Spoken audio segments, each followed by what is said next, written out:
What up, everybody? Everybody, what's up, everybody?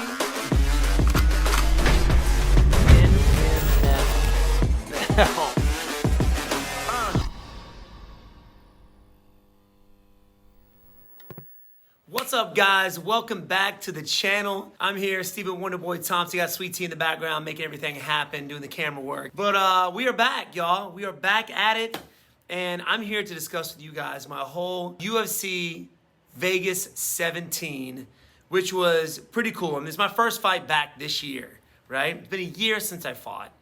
And it was a crazy experience, man. Really cool. A lot of things different, obviously, with the whole COVID situation.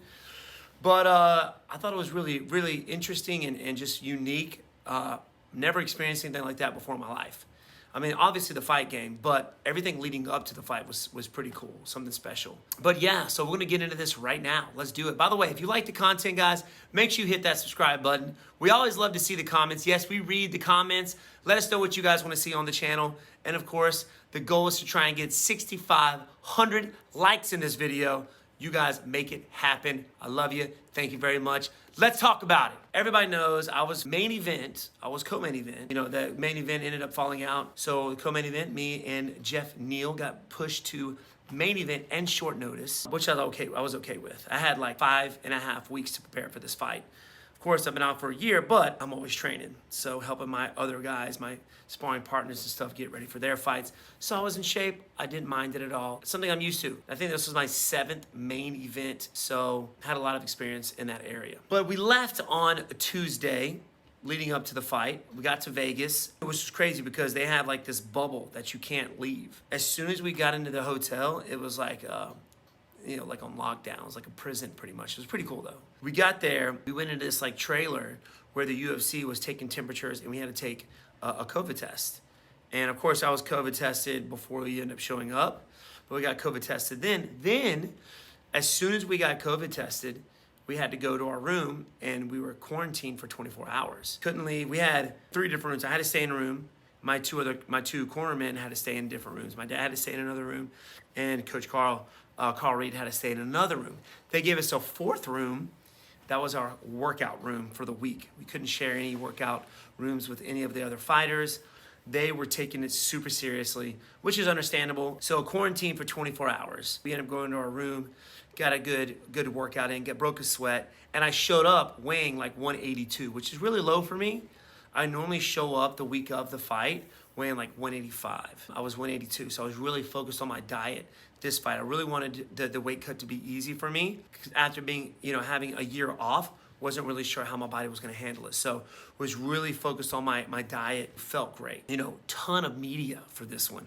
And we did all of our media in my hotel room pretty much, which was easy. I mean, it's so much easier just having people phone call you in, Zoom calls, FaceTime calls. So a ton of media leading up to this fight, which was easy. I love doing that kind of stuff anyway. Obviously, doing the YouTube channel made it a lot easier. So I literally got a workout in every day, 5-minute rounds of shadow boxing or mitt work with pops. Just keep the cardio levels up, nothing too strenuous. But really focus on my water loading, which helps my weight cut. And I was eating like 3 meals a day and still losing weight. It was ridiculous. But everything worked out phenomenally. I didn't have to put any Abilene or a sweet sweat on to open the pores. I didn't have to put a sauna suit on. I actually did a Instagram live during the whole process. So that's how good I felt during the weight cut. I was just feeling great. I did like 2 15-minute rounds of shadow boxing. I just put on sweatpants, a sweatshirt, and that was it. 2 15-minute rounds of shadow boxing, broke a sweat. They had in our room this little sit-down sauna that kind of covered that from the neck down. Super easy. Normally when you get in a sauna, your head being in there, it's hard to breathe. It's just miserable. But this was super easy. I think I did 3 rounds in the sauna. I came out of the sauna, bundled up, went back in, and it took a little bit longer to get down to weight, but it was much easier on the body. I wasn't exhausted and had a ton of energy. I went to bed that night weighing 173. I woke up the next day and I had like a half a pound to go. So I literally got a little warm bath in the morning. I actually lost more weight than I thought. I actually got down to 170, which is okay. Weighed in, rehydrated. The rehydration process was just on point. Thank you, Tyler Minton. And he actually had COVID. He didn't even show up. UFC helped make my meals. It was just awesome. Meals were delicious too. After the weigh-ins, had some media obligations we had to do there, went back to the hotel, took another COVID test, had to quarantine again for another 24 hours. Yes, we had 2 COVID tests, 2 quarantine sessions for 24 hours when we got there and after weigh-ins. And then I just had to sit there and just rehydrate anyway. I was eating spaghetti. I was eating, just soaking up the water.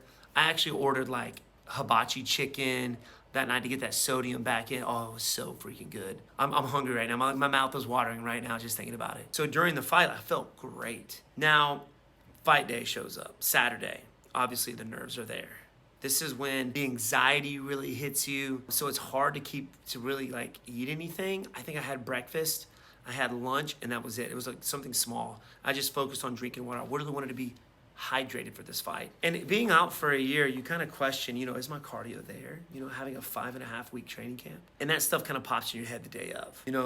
I sat in my room all day just counting down the time. And for some reason, when you want time to slow down, it has a tendency to speed up. So I'm sitting there counting down. I woke up at like 8:30 that morning to get some food in. I know we had to leave for the venue at like 3:45. So I had 7 hours to just chill. And then, 6 hours, and then 5 hours, and then 3 hours. I'm like, oh my gosh, this is flying by. And I'm super nervous, man. Golly.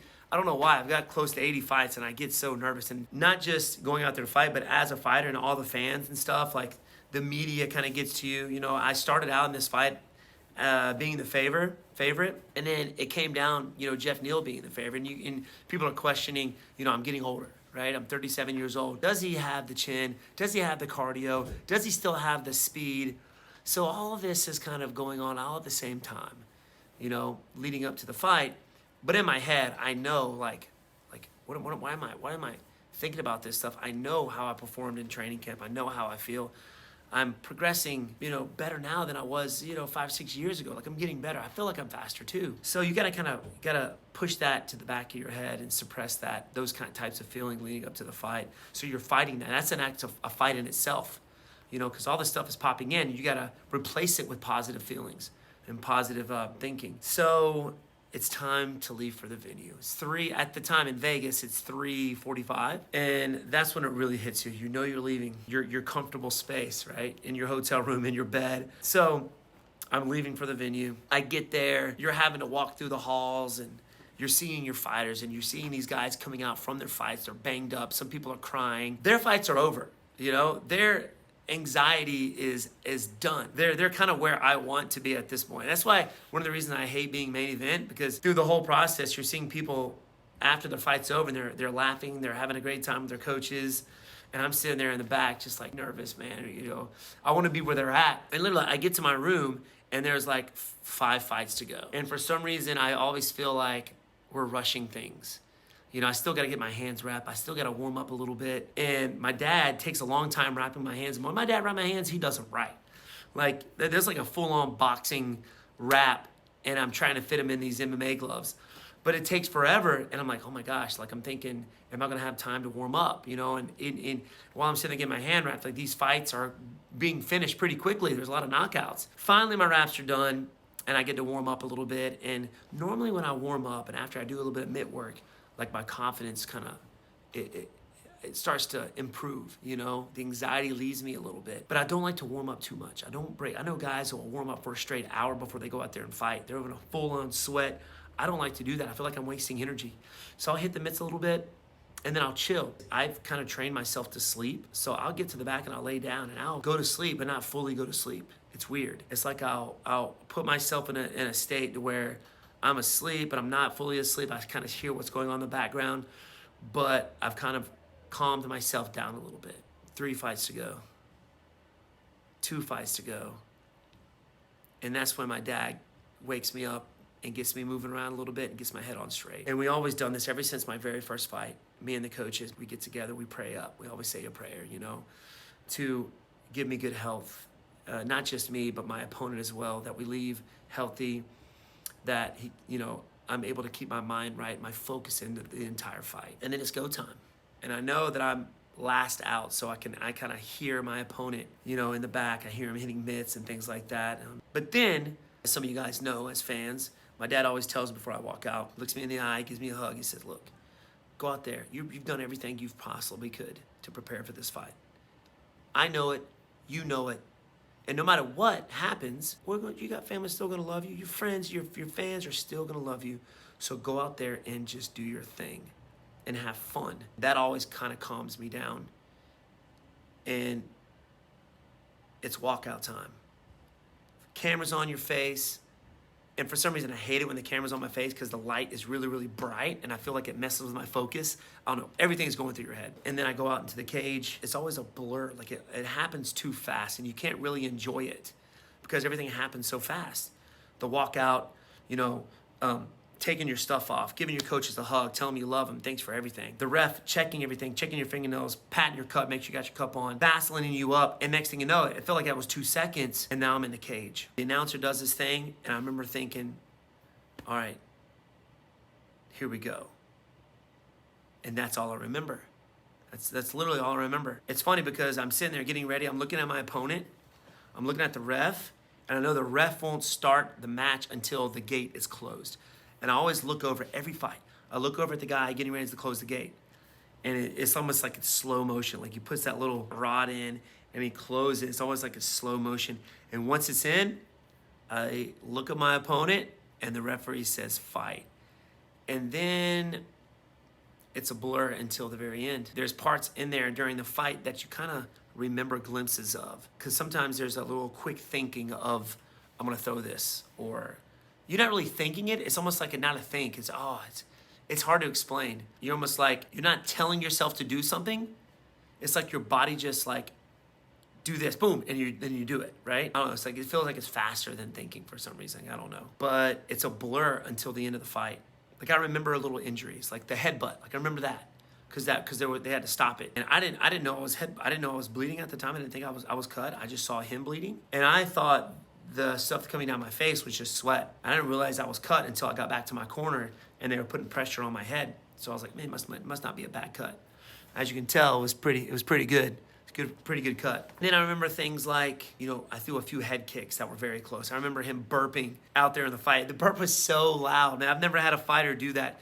He burped once in one round, burped again, and another. It was like, I was like, golly, that's the first. And little things like, I could hear my coaches. I could hear my opponent's coaches as well. I felt like the silence would play a huge part out there, but it really didn't. It felt like it normally does during a fight. If I was so focused on my opponent, the silence around us didn't matter.